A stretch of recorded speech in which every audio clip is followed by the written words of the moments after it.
साहब, मेरे पति ने 3 शादियां कर डाली। विवाहिता ने पुलिस को सुनाई आप बीती और मांगा इंसाफ। आखिर ऐसा क्या हुआ कि पति पीड़ित एक पत्नी को लगाना पड़ा पुलिस से गुहार। नमस्कार, स्वागत है आपका हमारे चैनल में। आपके साथ मैं हूं सना खान। मध्य प्रदेश के ग्वालियर में एक पत्नी ने अपने पति पर 3 शादियां करने, उससे मारपीट करने और जान से मारने की धमकी देने और उसे ब्लैकमेल करने के गंभीर आरोप लगाए हैं।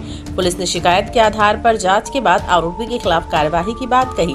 मिली जानकारी के अनुसार ग्वालियर की रहने वाली विवाहिता ने जन सुनवाई में पुलिस को शिकायती आवेदन देते हुए बताया 2024 में ग्वालियर निवासी अनिकेत वर्मा से उसकी पहचान हुई थी। दोनों में प्रेम होने के बाद उन्होंने इंदौर जाकर आर्य समाज मंदिर में शादी कर ली। पीड़िता ने आरोप लगाया कि शादी के बाद उसे पता लगा कि उसका पति अनिकेत पहले से शादीशुदा है। उसने पहली पत्नी से तलाक लिए बिना उससे शादी रचा ली। जब उससे खोजबीन की तो उसके पैरों तले जमीन खिसक गई। पति अनिकेत ने उससे मिलाकर कुल 3 शादियां की। हाल ही में उसने तीसरी शादी की है। पीड़िता के मुताबिक जब उसने तीसरी शादी का विरोध किया तो अनिकेत ने उसके साथ मारपीट की और प्रताड़ित करना शुरू कर दिया। जब वह मायके चली गई तो फिर अनिकेत उसके प्राइवेट फोटो और वीडियो वायरल करने की धमकी देने लगा। वह उसे जान से मारने की धमकी देता। इसके साथ ही पीड़िता ने यह भी आरोप लगाया कि अनिकेत वर्मा दिल्ली से कुछ लड़कियों को ग्वालियर लाकर अनैतिक काम भी करवा रहा है। उधर पुलिस ने विवाहिता की शिकायत मिलने के बाद इस मामले की जाँच कर कार्यवाही का आश्वासन दिया है। ग्वालियर के सीएसपी नागेंद्र सिंह सिकरवार ने इस बारे में कहा कि विवाहिता ने अपनी शिकायत में बताया कि अनिकेत वर्मा द्वारा उसके साथ धोखाधड़ी की गई। आरोपी ने उससे बताया था कि वे शादीशुदा नहीं है। उनके बीच दोस्ती हुई और फिर दोनों ने शादी कर ली। विवाहिता ने बताया कि अब आरोपी ने तीसरी शादी कर ली है। तीसरी पत्नी मुस्लिम है। उसने बताया कि आरोपी के पास उसके कुछ प्राइवेट फोटो और वीडियो है जिन्हें वो वायरल करने की धमकी देता है। पुलिस को शिकायती आवेदन मिल चुका है। इसकी जांच की जाएगी। आरोप सही पाए गए तो युवक के खिलाफ कार्यवाही की जाएगी। आरोपी का आपराधिक रिकॉर्ड भी है। फिलहाल पुलिस पूरे मामले की गंभीरता से जांच कर रही है। समस्या में लेके आई थी कि मैं समस्या इधर लेके आई थी कि मेरा पति ने तीसरी शादी कर ली है मुझे बिना बताए। मुझे धोखे में रख के उसने मुझसे शादी भी कर ली और मुझे मारता था, पीटता था।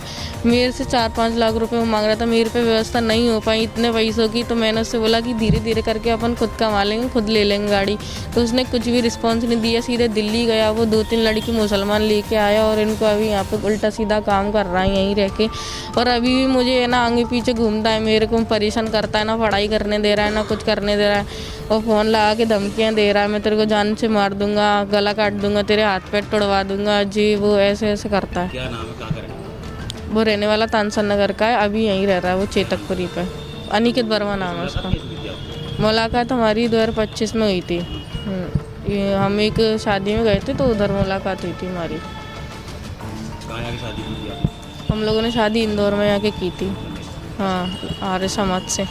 हमेशा कोर्ट मैरिज की बोलती थी। उसने कभी मेरे से कोर्ट मैरिज कभी नहीं करी। मुझसे पहले भी एक उसकी वाइफ थी, उससे भी आर्य समाज से शादी करी। उससे डिवोर्स अभी हुआ है। मुझे पता ही नहीं था कि इसने डिवोर्स करा है कि नहीं करा। मुझसे बोलता डिवोर्स हो गया।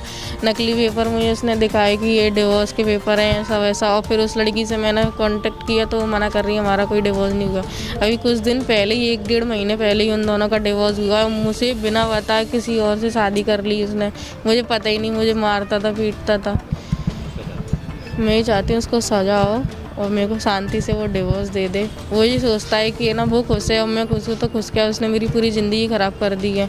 शादी करके और छोड़ के चला गया। उसका यही काम है, हर 1-2 साल में शादी करता है। पैसे की डिमांड करता है। पैसे नहीं हो पाते तो कहीं और शादी कर लेता है। 3 शादी हो चुकी हैं उसकी। एक जन सुनवाई में हजीरा थाने के क्षेत्र की रहने वाली युवती द्वारा बताया गया है कि एक अनिकेत वर्मा नाम के युवक द्वारा उसके साथ चीट किया गया है। बताया था कि वो शादीशुदा नहीं है, लेकिन जब युवती उसके साथ दोस्ती में रही तो बाद में पता चला कि वो शादीशुदा है। उसके बाद वो उसको धमकाता है और उसके पास कुछ ऐसे फोटोग्राफ हैं जिनको वायरल करने की बार बार धमकी देता है, बदनाम करने की बात करता है। पुलिस को अभी आवेदन प्राप्त हुई है, जांच करेंगे और अगर ऐसी बात सत्य है तो कार्रवाई करेंगे आरोपी के खिलाफ। उसका आपराधिक रिकॉर्ड